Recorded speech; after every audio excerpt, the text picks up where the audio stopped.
বিবিকে বলছেন, বিবি রে, ভাইয়ের জন্য তুমি সুন্দর করে বিছানটা লাগিয়ে দাও, ভাই আমার আরাম করবে। এবার এশারের নামাজের পর মসজিদে থেকে হাঁটতে শুরু করে দিয়েছেন আবু দারদা। এবার সালমান বলছেন, ভাই তুমি কোথায় যাও? বলছে, ভাই সালমান তুমি বিছানা আরাম করো, আর আমি চললাম মসজিদে আল্লাহর ইবাদত বান্দেগি করার জন্য। ওরে সুবহানাল্লাহ, আমরা জানি যখন একটা নতুন ছেলে প্রথম রাত হয়, যখন বিবাহ করে, যারা নানি টাইপের মানুষ, দাদি টাইপের মানুষ, ভাবি টাইপের মানুষ, তার হাত খানটাকে ধরে কিংবা বিবির হাত খানটাকে ধরে ঘরের ভিতরে ধাক্কা দিয়ে দেয়, দেয় কি দেয় না আমরা জানি। ঠিক সালমান আবু দারদার হাত খান ধরে এবার বিবির ঘরে ধাক্কা দিয়ে দিলেন। বলছে, ভাই রে, আমিও তাহাজ্জুদ পড়বো, নামাজ পড়বো, তুমি এখন নামাজের টাইম হয়নি, সময় হয়নি, তোমার বিবি তোমার জন্য ঘরে ইন্তজার করছে, তোমার জন্য ঘরে অপেক্ষা করছে, তুমি চলে যাও, চলে যাও, তুমি ঘরের ভিতরে চলে যাও। ঠিক নামাজের টাইম যখন হয়ে যাবে, তুমি জাগতে না পারলে আমি তোমাকে জাগিয়ে দেব। যাও, আমি জাগিয়ে দেব। আব কি করবে? ঘরের ভিতরে চলে গেল। স্বামী স্ত্রী গোটা রাত কাটলেন। ঠিক যখন রাত মোটামুটি 1-2 হয়ে গেছে, এবার তাহাজ্জুদের নামাজ পড়তে হবে। এবার সালমান দুয়ারে যা বলছেন, আবু দারদা ভাই, এখন নামাজের টাইম হয়ে গেছে, তুমি উঠে যাও। আবু দারদা উঠলেন, ফরজ গোসল করলেন। ফরজ গোসল করার পর তখন দু ভাই যায় নমাজ পড়লেন, নফল নমাজ, তাহাজ্জুদের নমাজ টমাজ পড়ে তখন এবার সালমান নসিহত করছে, দোষকে ভাইকে নসিহত করছে। কি করছে? বলছে, ভাই রে, মেহমান যদি বাড়িতে আসে, মেহমানের সাথে তোমাকে খানা খাইতে হবে, গল্প করতে হবে, টাইম দিতে হবে। তোমার ওপরে তোমার মেহমানের হক রয়েছে। তোমার বাড়িতে যে বেটা বেটি আছে, বেটা বেটিকে আদর করতে হবে, প্যার করতে হবে, মহব্বত করতে হবে। বেটা বেটির হক রয়েছে তোমার ওপরে। ও ভাই, ভালোবাসা তোমার বিবি বাড়িতে রয়েছে, এই ভালোবাসা বিবিকে তোমাকে আদর করতে হবে, মহব্বত করতে হবে, তাকে সময় দিতে হবে। তোমার ওপরে তোমার বিবির হক রয়েছে। আল্লাহ তোমাকে যে দুটা চোখ দিয়েছে, এই চোখকে আরাম দিতে হবে, এই চোখের হক রয়েছে। এ ভাই, তুমি শুনে নাও, যার যেটা হক আছে, তুমি হক আর হককে যদি পৌঁছে দাও, তারপরে যদি আল্লাহর ইবাদত করো, এরকম ইবাদত আল্লাহ রাব্বুল আমিন কবুল করবেন। আর যদি তুমি বেটার হক মেরে দাও, বেটির হক মেরে দাও, চোখকে যদি তুমি আরাম না দাও, বিবির হক তুমি মেরে দাও, তুমি মেহমানের হক মেরে দাও, আর সমস্ত হক মেরে যদি এক তুমি আল্লাহর হক আদায় করো, এক আল্লাহর ইবাদত বান্দেগি করো, তাহলে এরকম হক আদায় করে তুমি আল্লাহর জান্নাতের ভিতরে যেতে পারবে না। নারে তাকবীর! হয়নি, হবে না, হতে পারে না, আমার নবীর সাথে কারো তুলনা। হয়নি, হবে না, হতে পারে না, আমার নবীর সাথে কারো তুলনা। হায়রে, তুলনা তো দূরের কথা, ছায়াও মিলে না। হয়নি, হবে না, হতে পারে না, আমার নবীর সাথে কারো তুলনা। হয়নি, হবে না, হতে পারে না, আমার নবীর সাথে কারো তুলনা। সকল নবী রাসূল ছিলেন আল্লাহর দিওয়ানা, দু নয়নে দেখবো আল্লাহ ছিল তামান্না। আরে মোর নবীকে ডেকে নিলেন, আরে মোর নবীকে ডেকে নিলেন, দেখবে রব্বানা। হয়নি, হবে না, হতে পারে না, আমার নবীর সাথে কারো তুলনা। হয়নি, হবে না, হতে পারে না, আমার নবীর সাথে কারো তুলনা। ইউসুফকে দেখে যারা আঙুল কেটেছে, তারা কি আমার নবীর রূপ দেখেছে? ইউসুফকে দেখে যারা আঙুল কেটেছে, তারা কি আমার নবীর রূপ দেখেছে? আরে দেখতো যদি কেটে দিত, আরে দেখতো যদি কেটে দিত কলিজা খানা। হয়নি, হবে না, হতে পারে না, আমার নবীর সাথে কারো তুলনা। হয়নি, হবে না, হতে পারে না, আমার নবীর সাথে কারো তুলনা। যার শানে আল্লাহ তাআলা করলেন ঘোষণা। খোলকে আজিম আমার শাহে মদিনা, যার শানে আল্লাহ তাআলা করলেন ঘোষণা।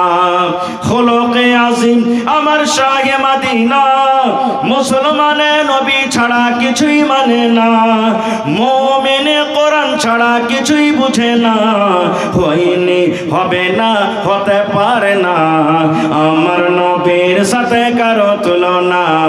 হয়নি, হবে না, হতে পারে না, আমার নবীর সাথে কারো তুলনা। নারে তাকবীর।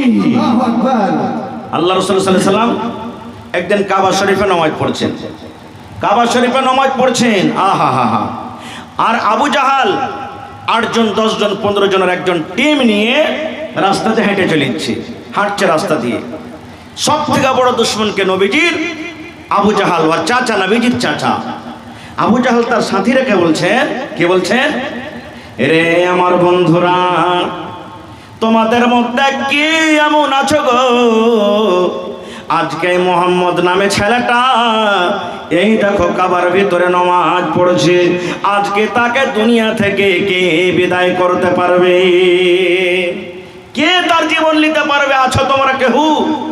উকবা বিন আবি মুঈত একজন বেঈমান মুশরিক, সুবহানাল্লাহ, বলছে আমি পারবো, আমি এই কাজটা করতে পারবো। হাঁটতে হাঁটতে হাঁটতে মসজিদের ভিতরে চলে গেল। নবী আমার নামাজ পড়ছেন, নামাজের হালাতে নবী আমার আছেন। ওরে সুবহানাল্লাহ, এই আমার মায়েরা খালারা শোনেন কেমন মোহাব্বত ভালোবাসা দেখেন। নবী আমার নামাজ পড়ছেন, আর নামাজের হালাতে উকবা বিন আবি মুঈত নবীর গলাতে এখন গামছা দিয়ে এমন জোর করে টান দিয়েছে, নবীর টুটি চিপে গেছে। নবী আমার কিন্তু মাথা হিলা ডলা করতে পারে না। নবীর চোখ গলা বড় বড় হয়ে গেছে, চোখ দিয়ে পানি ঝরতে লেগেছে। নবী আমার জিহ্বা বের করে দিয়েছেন। মনে হয় আর নবীজি 18 বছর মাত্র। নবীজি যখন মৃত্যু হয় মা আয়েশার বয়স 18 বছর। বিবাহর পায়গাম দিলে দিতে পারতেন মেলাই সাহাবী, কিন্তু দেননি। কেন?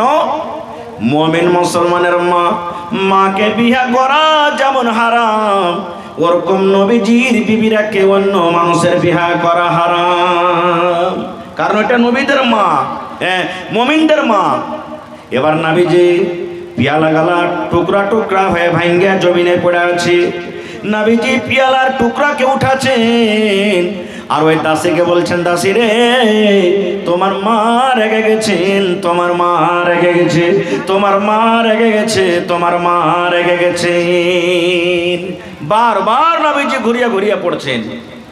এবার দেখেন মায়ের রাদিয়াল্লাহু তাআলা আনহু ভাঙ্গা তো দিলেন পিয়ালা, কিন্তু যখন নবীজি বারবার বলছেন যে তোমার মা রেগে গেছে, এবার মা এসে বুঝাই নিলেন আমার ভুল হয়ে গেছে, আমার ভুল হয়ে গেছে। নবীজি বারবার বলার মানে হলো আমি ভুল করে দিয়েছি। এবার মা আয়েশা রাদিয়াল্লাহু তাআলা আনহা চট করে নবীকে বলছেন, নবী গো, আমি ভুল করে দিয়েছি গো নবীজি, আমি পেয়ালা ভেঙে দিয়েছি। আহারে, আপনার জন্য কত আদর করে আপনার অন্য স্ত্রী তরকারি দিয়েছিলেন, কিন্তু নবী গো ভুল হয়েছি, আমি হাতে তার বাড়ি নিয়ে পেয়ালাটাকে ভেঙে দিলাম, তরকারি সমস্ত জমিনে পড়ে গেল। আল্লাহ নবী গো, এই যে আমার দ্বারাতে ভুল হয়ে গেল, আমার দ্বারাতে যে গুনাহটা হয়ে গেল, এই গুনাহ, এই ভুল কেমন করে মাফ হবে একটু দয়া করে বলেন। আল্লাহ নবী গো, ভুল হয়ে গেছে, কেমন করে আমার এই ভুলটা মাফ হবে বলেন। আমার নবী যে বলছেন, আয়েশা রে, তোমার এই ভুলটা মাফ হয়ে যাবে রে আয়েশা। প্রথম নম্বর তোমাকে কাজ করতে হবে রে আয়েশা, এই যে তুমি পেয়ালা ভেঙে দিয়েছো, এই পেয়ালার বদলাতে তোমাকে একটা নতুন পেয়ালা কিনে লাগবে। যদি তোমার বাড়িতে নতুন থাকে তুমি তার বদলাতে পেয়ালাটা দিয়ে দাও, আর যদি তোমার না থাকে রে আয়েশা, এই পেয়ালার বদলাতে তোমাকে একটা পেয়ালা নতুন লাগবে। যদি এটা তুমি করতে পারো তাহলে আল্লাহ রাব্বুল আমিন তোমার এই গুনাহকে মাফ করে দিবেন। এবার মা আয়েশা ঘরের ভিতরে গেলেন, ওই মতো সুন্দর একটা পেয়ালা নিয়েছে, ওই দাসীকে দিয়েছেন আর বলছেন, দাসী রে যাও যাও যাও তুমি সাফিয়াকে দিয়ে দিবে। এবার দাসীটা যখন হাঁটতে লাগলো, এবার নবী আমার বললেন, হে আল্লাহর বান্দি রে, খবরদার তুমি সাফিয়াকে ঘটনাটা বলিও না। খবরদার খবরদার তুমি সাফিয়াকে কথা বলিও না যে আয়েশা আমার হাতে বাড়ি দিয়ে পেয়ালা ভেঙে দিয়েছে এবং তার বদলতে অন্য একটা পেয়ালা দিয়েছেন। নারে তাকবীর। তাইলে বোঝা গেল কি যে মা আয়েশা রাদিয়াল্লাহু তাআলা আনহা নিজের ভুলটাকে মানলেন, নবীর কথা মানলেন। এটা হলো কি নবীর প্রতি মুহাব্বত, ভালোবাসা। আর একটু আগে চলেন, আল্লাহ রাসূল একদিন বসে আছেন আর আল্লাহ নবীর স্ত্রী সাফিয়া রাদিয়াল্লাহু তাআলা আনহা সাইজে নাটা। এক একটা মানুষ কেনে খুব লম্বা, এক একটা মানুষ নাটা, এক একটা মানুষ মোটা, এক একটা মানুষ পাতলা, এক একটা মানুষ ধলো, এক একটা মানুষ কালো। মেলা রকম মানুষ দুনিয়াতে আছে। আল্লাহ রাসূল বসে আছেন আর মা আয়েশা রাদিয়াল্লাহু তাআলা আনহা গল্প করছেন বসে আছেন। আর আল্লাহ নবীর একজন স্ত্রী সাফিয়া রাদিয়াল্লাহু তাআলা আনহা কোনো কামে নবীর কাছে আসছেন, কিন্তু একটু সাইজে খাটো ছোট। এবার মা আয়েশা কি বলছেন নবীকে, নবীজি এই দেখেন আপনার স্ত্রী নাটিকে দেখেন, দেখেন নাটিকে দেখেন, আপনার কাছে চলে আসছে। শুধু এই কথাটা বললেন, নবীজি এই আপনার স্ত্রীকে দেখেন, নাটিকে দেখেন, আপনার কাছে চলে আসছে। ওরে সুবহানাল্লাহ, নবীজি যেমন শুনলেন শুধু কথাটা যে আমার একটা বিবি আর একটা বিবিকে বলছেন যে নাটি চলে আসছে। ওরে সুবহানাল্লাহ, যেমন কথাটা বলে দেওয়া, কথাটা শোনার পর নবীজির চোখ লাল হয়ে গেল, যেমন বেদনার দানা লাল হয়। ওরে আল্লাহ, ওই বেদনার দানার মতো রাগের কারণে নবীর চোখ দুটা কিন্তু লাল হয়ে গেল। নবীজি রেগে গেলেন, রাগা পর আয়েশাকে বলছেন, কি বলছেন, ও আয়েশা তুমি একটা লোককে নাটা বলেছ রে আয়েশা, এটা বলা তোমার ঠিক হয়নি। যারা নাটা ওরাও আল্লাহর তৈরি, যারা লম্বা ওরাও আল্লাহর তৈরি, যারা কালো ওরাও আল্লাহর তৈরি, যারা ধরো ওরাও আল্লাহর তৈরি, যারা মোটা ওরাও আল্লাহর তৈরি, যারা পাতলা ওরাও আল্লাহর তৈরি। আয়েশা রে, তুমি একটা লোককে এমন কষ্টদায়ক কথা বলেছ, তুমি একটা লোককে এমন ঘৃণা কথা বলেছ, তোমার এই নাটা বাঁটা কথাটা ধরে যদি একটা সমুদ্রে ছেড়ে দেওয়া হয়, যদি একটা পুকুরে ছেড়ে দেওয়া হয়, আয়েশা রে গোটা সমুদ্রের পানি নোংরা হয়ে যাবে, গোটা সমুদ্রের পানি দুর্গন্ধ হয়ে যাবে, দুর্গন্ধর কারণে সমুদ্রের পানি পান করা যাবে না। আয়েশা, তুমি একটা লোককে নাটা এবং বাটা বলেছো, এই নাটা এবং বাটা কথাটা যদি সমুদ্রে ছেড়ে দেওয়া হয়, গোটা সমুদ্রের পানি কি হবে, দুর্গন্ধ হয়ে যাবে, সমুদ্রের পানি পান করা যাবে না। এবার আপনি বলেন, যদি শুধু নাটা এবং বাটা কথাটা বলাতে যদি এত অপরাধ হয়, তাহলে চার দোকানে বসে আমরা কি করছি, ওইটা মৌলবি তো এরকম, ওইটা মোড়ল তো এরকম, ওইটা হাজি তো এরকম, আবে ও নমাজ পড়ছে দাড়ি দেওয়ার থেকে আমি ভালো আছি। একদিন চলছে না, চলে না গেলে জোরে বলেন, চলছে। আল্লাহ রাসূল বলেছেন, দুটা জিনিসের যারা গ্যারান্টার হয়ে যাবে, দুটা জিনিসের যারা জামিন হয়ে যাবে, কিয়ামতের দিন নবী বলেছেন ওই লোকটাকে আল্লাহ রাব্বুল আমিনের দরবারে আমি সুপারিশ করে আল্লাহ রাব্বুল আমিন তাদেরকে জান্নাত দিবেন। আমি সেই দিন সুপারিশ করব, গ্যারান্টার হয়ে যাব। দুটা জিনিসের যারা দুনিয়াতে গ্যারান্টার হয়ে যাবে, দুটা জিনিসের যারা জামিন হয়ে যাবে, নবীজি এক নম্বরে বলেছেন জিভা। এই জিভাকে দেখে নবী বলেছেন এই মুখের ভিতরে যে জিভাটা আছে, এই জিভার যে হেফাজত করবে, অপরের গীবত করবে না, অপরের ইজ্জতকে মার্ডার করবে না। এবং নবীজি দুই নম্বরে বলেছেন দুই জান দু পার মধ্যখানে যে সারাঙ্গা, বেটা ছেলা হোক বেটি ছেলা হোক, এই দুটা জিনিসের যারা জামিন হয়ে যাবে, যারা হেফাজত করতে পারবে দুনিয়াতে, নবী বলেছেন কিয়ামতের দিন ওই লোক নর হোক কিংবা নারী হোক, ওরা আল্লাহর জান্নাতের ভিতরে চলে যাবে। আল্লাহর জান্নাতের ভিতরে চলে যাবে। এই জন্য ভাই আমাদেরকে সব সময়তে নবী মুহাম্মদ সাল্লাল্লাহু আলাইহি সাল্লামের মুহাব্বত ভালোবাসা হিসাবে চলতে হবে। একটা সহিহ হাদিস আপনাদের সামনে বলছি। আল্লাহ রাসূল সাল্লাল্লাহু আলাইহি সাল্লাম যখন মক্কা থেকে হিজরত করে মদিনা চলে গেলেন, তখন ভাই বানিয়ে দিলেন। কাকে? মক্কার মুসলমান আনসারীরাকে, আর মক্কার মুহাজির মুসলমানরাকে, আর মদিনার আনসারী মুসলমানরাকে ভাই বানিয়ে দিলে। এরা বাড়ি ঘর ছেড়ে এসছে, বিবি বাচ্চা ছেড়ে এসছে, এরা হলো তোমাদের ভাই। সব মুসলমানের কথা বলবো না, একটা মুসলমানের কথা বলবো। সালমান রাদিয়াল্লাহু তাআলা আনহু একজন সাহাবী, আর আবু দারদা রাদিয়াল্লাহু তাআলা আনহু একজন সাহাবী। এরাকে দুটো নবী ভাই বানিয়ে দিলেন। তোমরা মায়ের পেটের মতন ভাই, নাম মনে রাখবেন, একটা সালমান আর একটা আবু দারদা রাদিয়াল্লাহু তাআলা আনহু ভাই বানিয়ে দিলেন। কিছুদিন পর সালমান রাদিয়াল্লাহু তাআলা আনহু ভাইয়ের বাড়ি বেড়াতে গেছেন। যেমন আমরা যাই না, চল রে চাচার বাড়ি বেড়াতে যাই, নানার বাড়িতে যাই, শ্বশুর বাড়িতে যাই, ভাইয়ের বাড়িতে যাই। তো সালমান বলছেন যে আমার ভাই আবু দারদাকে মেলা দিন থেকে দেখাশোনা হয়নি, আজ বেড়াতে যাবো ওর বাড়ি। চলে গেলেন বেড়াইতে। কখন গেলেন? দিনের বেলাতে বাড়িতে গেলেন, চলে গেলেন। এবার বাড়িতে ঢোকা পর বসতে দিলেন। এবার জিজ্ঞাসা করছেন ওর ভাবিকে যে ভাবি, ভাই বাড়িতে নাই, আবু দারদা নাই? বলছে না রে ভাই, তোমার ভাই বাড়িতে নেই। বলছে কোথায় গেছে? বলছে এদিক ওদিক কোনো কামে কাজে গেছে, তুমি বসে চলে আসছে। ঠিক কিছুক্ষণ পর ও আসার আগে এবারে তখন সালমান ওর ভাবিকে বলছেন, ভাবি একটা কথা জিজ্ঞাসা করব। বলছে কি রে ভাই? বলছে ভাবি যান, কি ব্যাপারটা, তোমার শরীরের অবস্থা কেন এরকম? ভালো করে শুনবেন। বলছে কেমন রে ভাই? বলছে ভাবি যান, তোমার মাথাতে কতদিন থেকে চিরুনি হয়নি, চুলগুলা কেন উস্কো খুস্কো হয়ে আছে, তোমার কাপড়টা পুরানা হয়ে আছে, কালো ঝালো হয়ে আছে, তুমি সুন্দর করে মেকআপ করে নাও, তোমার শরীরটা কেন চিকন হয়ে নাই, কাপড় গালা আলো ঝালো হয়ে আছে, মাথার চুল গালা উস্কো খুস্কো হয়ে আছে, কি ব্যাপার ভাবি যান, তুমি সুন্দর হয়ে কেন সাজন কুজন হয়ে থাকো না?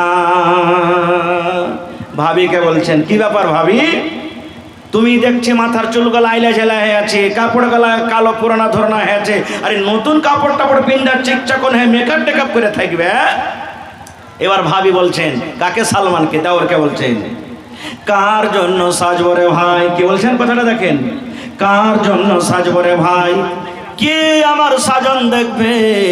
কার জন্য আমি সাজন সাজবো? সালমান বলছেন কার জন্য সাজবো? মানে ভাইয়ের জন্য তুমি সাজবে, ভাইয়ের জন্য তুমি সাজবে।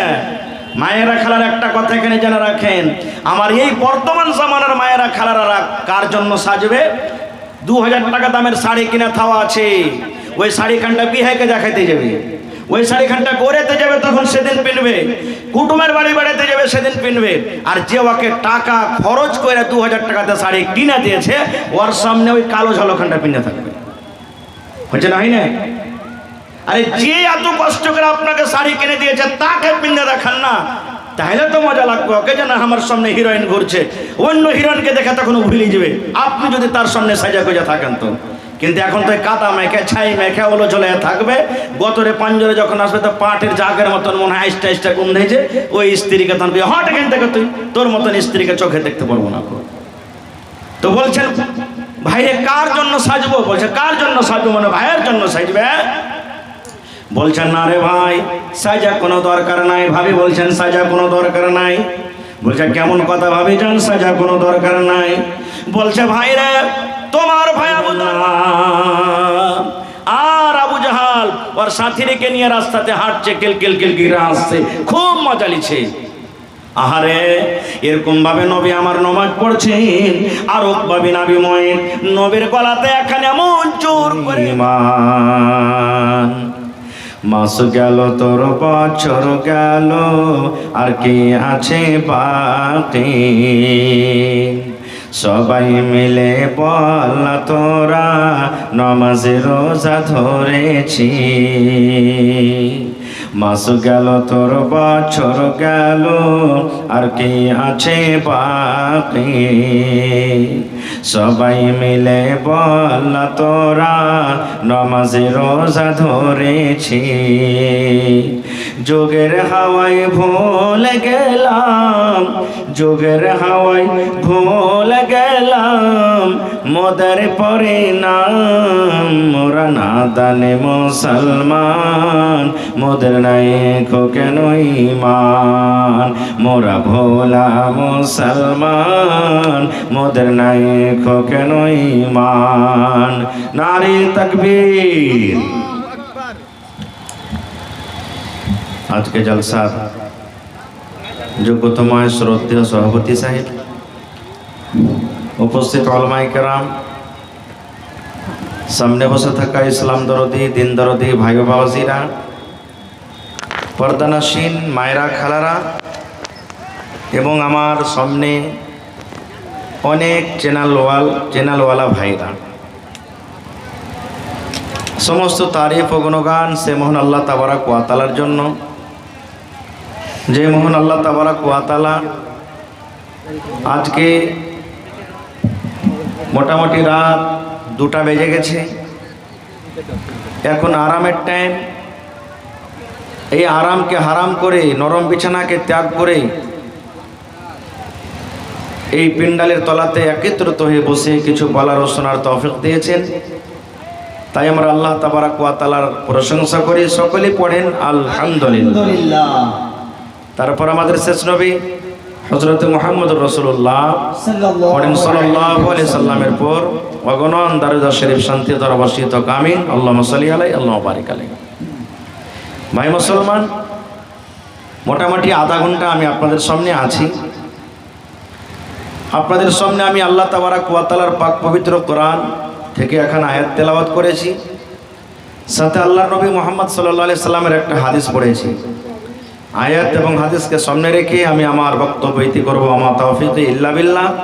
আল্লাহর কাছে দোয়া করি রব্বুল আলামিন আমি যা কিছু বলবো যেন সহি হাদিস এবং কোরআন থেকে বলতে পারি এবং সাথে শোনার পর আমরা আমল করতে পারি, তার জন্য আল্লাহ আমাদেরকে তৌফিক দেন। পড়ুন আল্লাহুম্মা আমিন। আল্লাহুম্মা আমিন। ভাই মুসলমান, আজকে যতটি লোক আছেন, মায়েরা খালারা আছেন, এটা মনে করেন যে আমরা মৌলানার মুখ থেকে কিছু দামি জিনিস শোনার পর আমল করব, নিয়ে যাব সাথে ইনশাআল্লাহ। ইনশাআল্লাহুল আজিজ। আমি প্রথম প্রশ্ন আপনাদেরকে করি, আমরা কোন নবীর উম্মত ভাই বলেন তো আপনারা? জনাবে মুহাম্মদ রাসূলুল্লাহ সাল্লাল্লাহু আমরা আলাইহি শেষ নবী মুহাম্মদ সাল্লাল্লাহু আলাইহি সাল্লামের উম্মত, আর এটা প্রত্যেক মুসলমানকে জানা ফরজ এবং তাকে মানাও ফরজ, যত মুসলমান নর নারী আছে। কারণ আমি আপনি যেদিন মরে যাব, যেদিন কাফন দাফন করে জানাজা পড়ে যখন কবরে দাফন করবেন, দাফন করতে না করতে আল্লাহ রাব্বুল আলামিনের পক্ষ থেকে ফেরেশতা আসবেন, আর আসার পর 3টা প্রশ্ন করবেন। তার মধ্যে একটা প্রশ্ন হবে মান নবিয়ুকা, তোমার নবীর নাম কি? এই জন্য প্রত্যেক মুসলমানকে শেষ নবী মুহাম্মদ সাল্লাল্লাহু আলাইহি সাল্লামের নাম এবং নাম জানা ফরজ, এবং তার ব্যাপারও জানা ফরজ, এবং তাকে মানাটাও ফরজ। ভাই আমার, আজকে আমরা শেষ নবীর উম্মত। মেলায় মানুষ আমরা দুনিয়ার যত বড় বড় লোক আছেন তাদের ব্যাপারে জানছি, কিন্তু নবীর ব্যাপারে আমরা সব কথা জানতে পারি না, আর জানার আমরা চেষ্টাও করি না, মানা তো দূরের কথা। ভাই মুসলমান, আপনি নামাজ পড়ছেন, রোজা করছেন, হজ করছেন, যাকাত দিচ্ছেন, পর্দা করছেন, রোজা রাখছেন, দুনিয়ার সমস্ত ইবাদত বান্দেগি করছেন, কিন্তু নবী মুহাম্মদ সাল্লাল্লাহু আলাইহি সাল্লামের তরিকা মতন যদি না হয়, তাহলে সেই ইবাদত কি কবুল হবে? জোরে বলেন আপনারা, কবুল হবে? কখনো কবুল হবে না। এই জন্য নবী মুহাম্মদ সাল্লাল্লাহু আলাইহি সাল্লামের প্রতি মুহাব্বত ভালোবাসা আমাদেরকে দেখাইতে হবে। আর মুহাব্বত ভালোবাসা শুধু দিল থেকে মুখ থেকে নয়, আমল করে দেখাইতে হবে। চাহে লেনদেনের ব্যাপারে হোক, চাহে আপনার কিনা বেচার ব্যাপারে হোক, বিচার পঞ্চায়েতিতে হোক, স্বামী স্ত্রীর মহব্বত হোক, ভাই ভাইয়ের ভালোবাসা হোক, জমিন কিনা বেকরা হোক, বিজনেস হোক, দুনিয়ার যে কোনো জিনিস হোক, আমাদেরকে করতে গেলে নবী মুহাম্মদ সাল্লাল্লাহু আলাইহি সাল্লামের তরিকা মতনই আমাদেরকে করতে হবে। তাহলে আমরা সেই জায়গাতে কামিয়াব হইতে পারবো, না হলে আমরা নাকাম হয়ে যাব।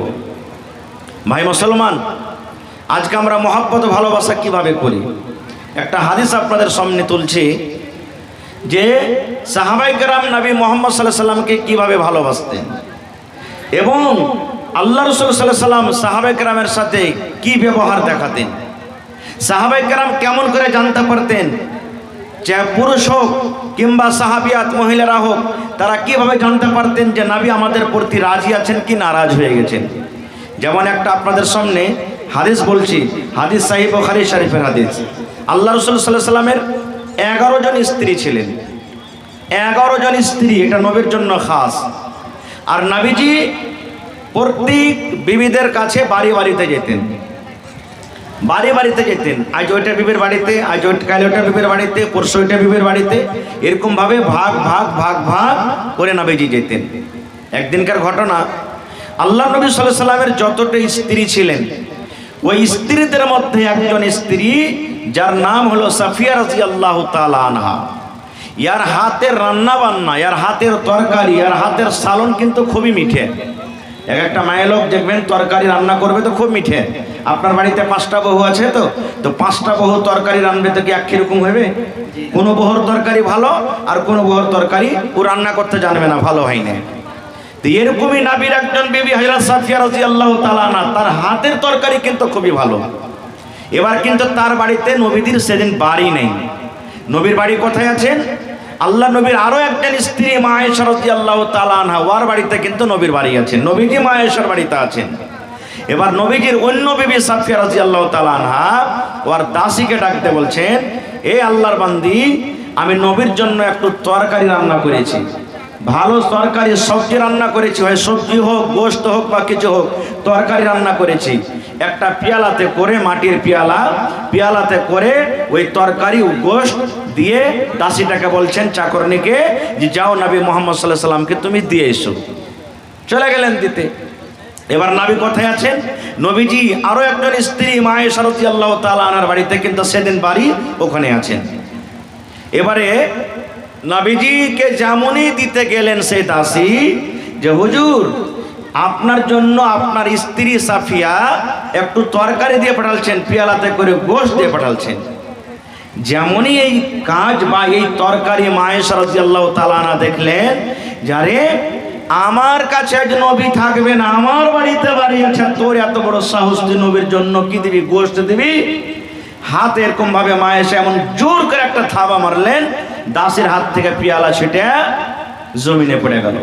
যেমনই জমিনে পড়ে গেল, পেয়ালা ভাঙ্গে টুকরো টুকরো হয়ে গেল। সুবহানাল্লাহ। এখানে একটা জিনিস বোঝা গেল যে সতীনের ঝাল কি, বুঝতে পারছেন? যার দুটা স্ত্রী বাড়িতে আছে বুঝছেন যে কত ওকে টানা খিচড়া, কেউ গাঞ্জি ধরে টানবে, তো কেউ পিরন ধরে টানবে, কেউ লুঙ্গি ধরে টানবে, মানে ওর জীবনে শান্তি আসবে না। দুটা তিনটা স্ত্রী করছে, হাদিসে আছে, কোরআনে আছে, করতে হবে। কিন্তু ওই তো হয়তো ইনসাফ পুরুষটা বরাবর করে না, বা স্ত্রী পেয়েছে তো দিনদার পাইনি, যার কারণে এরকম হয়েছে।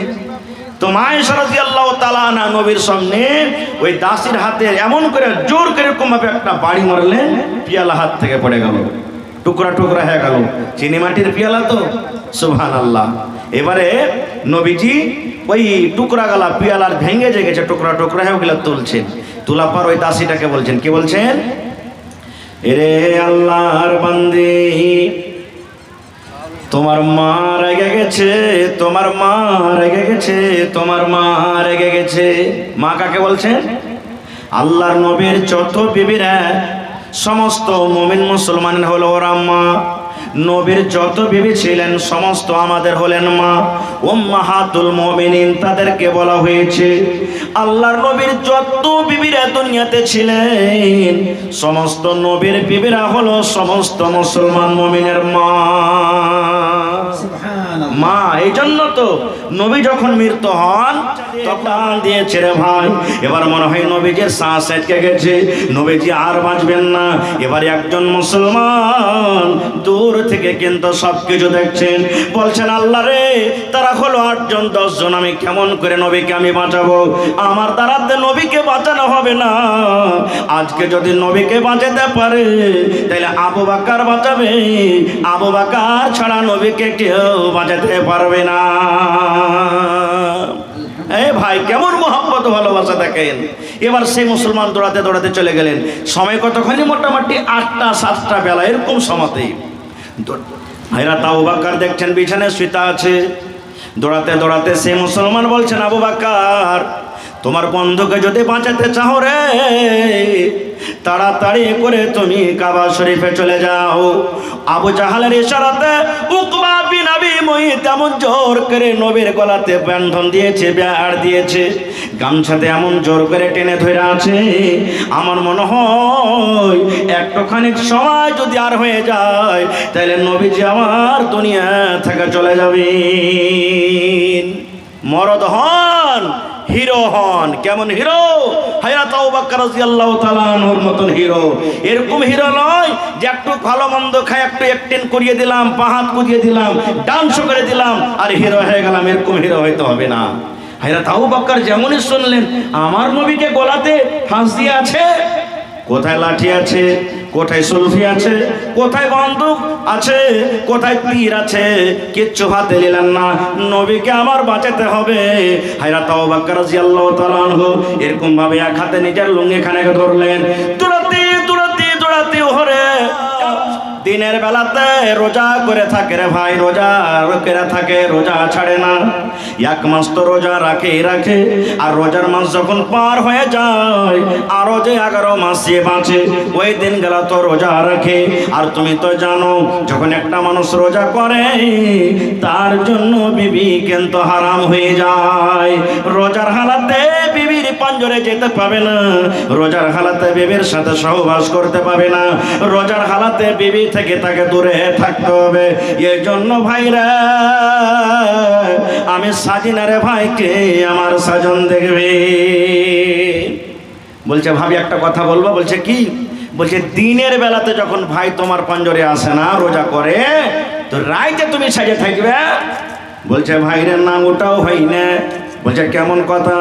বলছে ভাইরে এশারের নামাজের পর তোমার ভাই আবু তারদা আল্লাহর ঘর মসজিদে চলে যায় আর মসজিদে গোটা গোটা রাত তাহাজ্জুদ পড়ে পড়ে আল্লাহর ইবাদত বন্দেগী করে করে রাত কাটিয়ে দেয়। রাতের বেলা তো আমার বিছানায় আসে না।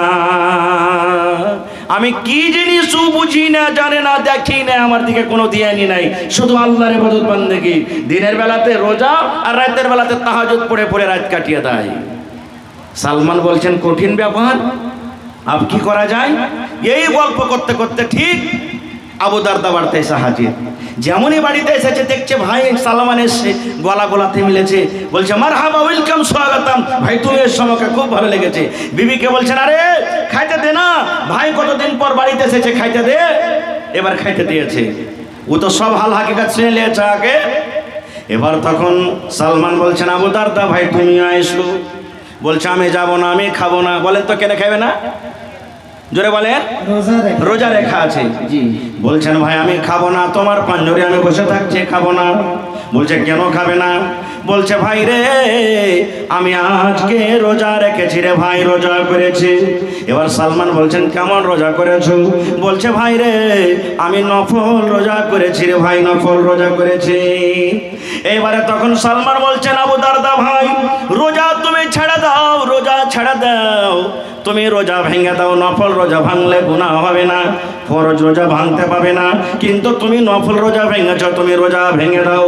বলছে না আমি ভাঙবো না, রোজা করে থাকবো।